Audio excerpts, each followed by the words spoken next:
In a recent video, we told the story of Sharad Het, the Jedi who joined the Sand People, and how he was killed by Aurra Sing.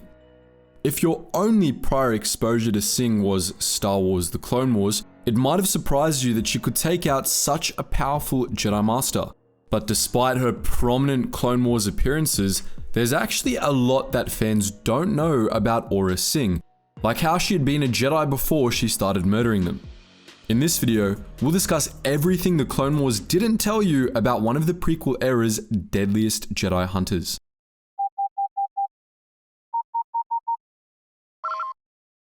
Attention, Sergeant on deck!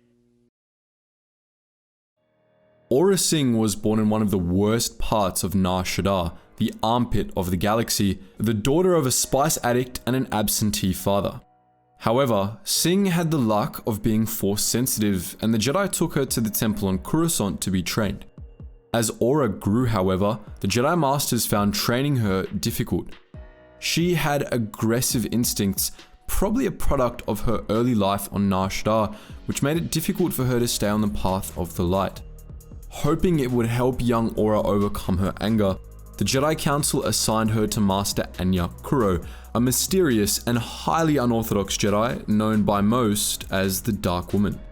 The Dark Woman had a knack for training problem students, but Sing didn't get along with her new master.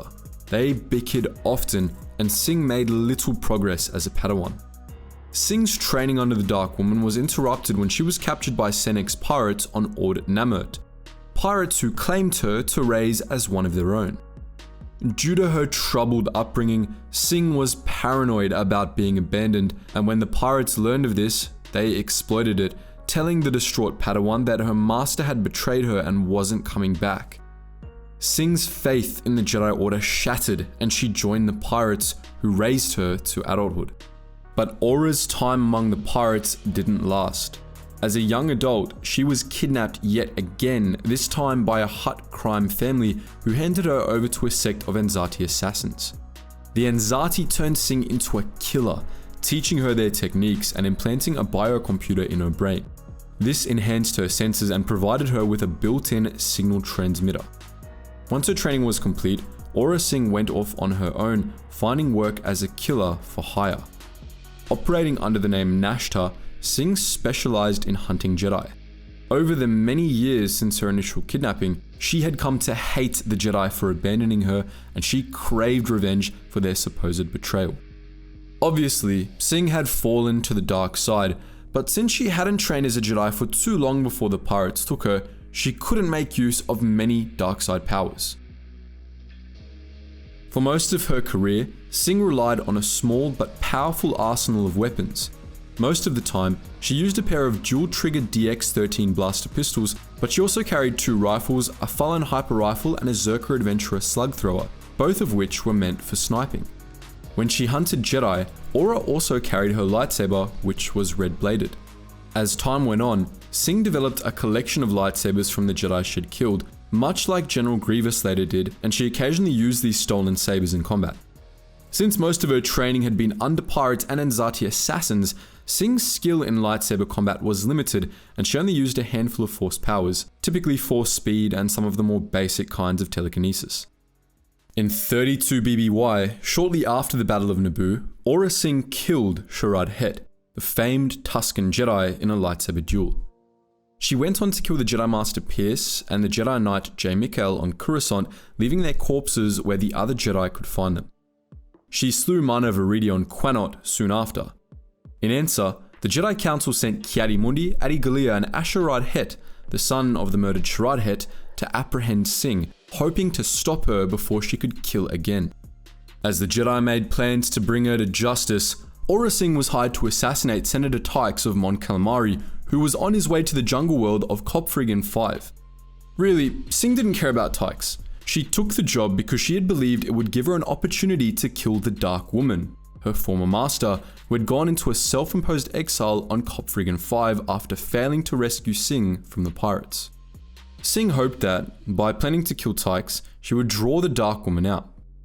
While at Kopfrigan 5, Sing was attacked by the team of Jedi sent to capture her. She evaded them, however, and destroyed their ship, leaving them stranded in space aboard an escape pod.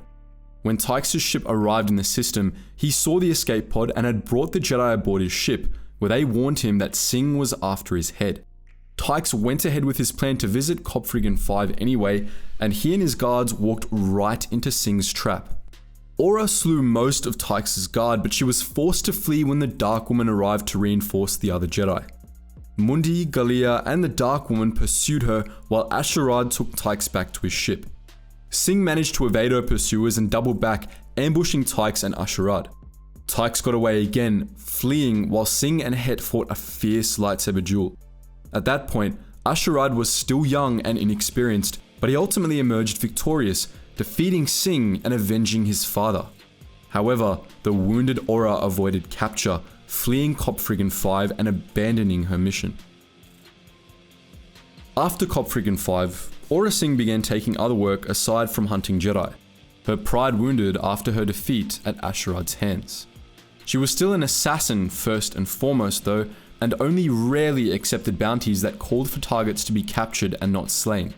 Singh worked for all manner of employers, from Hutt crime lords to Dark Lords of the Sith. During the Clone Wars, she worked for Cad Bane, Zero the Hutt, and even served as the mentor and guardian of young Boba Fett at one point early in the war. Additionally, as with many other bounty hunters, Singh took several jobs from Count Dooku. 6 months into the war, Singh took a job from Vienne Saint-Maloc, one of Deveron's 2 senators. Deveron was a Republic world, but Vienne was a secret supporter of the Separatist cause and it helped the Confederacy establish a hidden military base on Deveron, from which privateers attacked Republic shipping on the Corellian trade spine. When Deveron's other senator, Vienne's close friend Elsa Saimoro, found out about this deal, Vienne hired Aurra Singh to kill her, something even Singh found particularly cold-blooded. Singh killed Elsa just before she could tip off the Jedi. Jedi Masters Tholm, Aayla Secura, Kit Fisto, Trasa, and the Dark Woman all went to Deveron to investigate, following a tip Elsa had given to Sar just before her murder. While Kit Fisto and Trasa remained in orbit to coordinate the team, Aayla Secura, Tholm, and the Dark Woman went undercover, with Secura acting as a rich Twi'lek heiress and the others her servants. The team stayed with Vienne while they investigated the Separatist base, attracting Aurra Singh's attention. Singh told Vienne who the Jedi were and announced her plan to kill them, blackmailing Vienne into backing down when the senator protested. When Tholm and the Dark Woman investigated the Separatist base, Singh captured them, hoping to use them as bait to draw out Secura. Finally, Singh believed she would have her revenge on the Jedi. After Secura discovered Vienne's betrayal, she confronted the senator and got her to give up the location of the Raider base. Secura traveled to the base and confronted Singh, engaging her in a lightsaber duel. Singh tried to use the captured Jedi to distract Secura, but the Jedi Master was undeterred. Instead, Secura taunted Singh about how her rage over her perceived abandonment had consumed her, infuriating Aurra until she slipped up. Secura defeated Singh and rescued Tholm and the Dark Woman. After 10 years of trying, the Jedi finally brought Aurra Singh into custody. She was sent to prison on OVO 4, though it didn't take long for her to escape and go back to ending lives. So that's a side of Aurra Singh's story we bet you didn't know. But what do you think? Are there other bounty hunters whose backstories you'd like us to discuss? Feel free to post your thoughts in the comments section below. And as always guys, thank you so much for watching, and I hope to see you in the next video.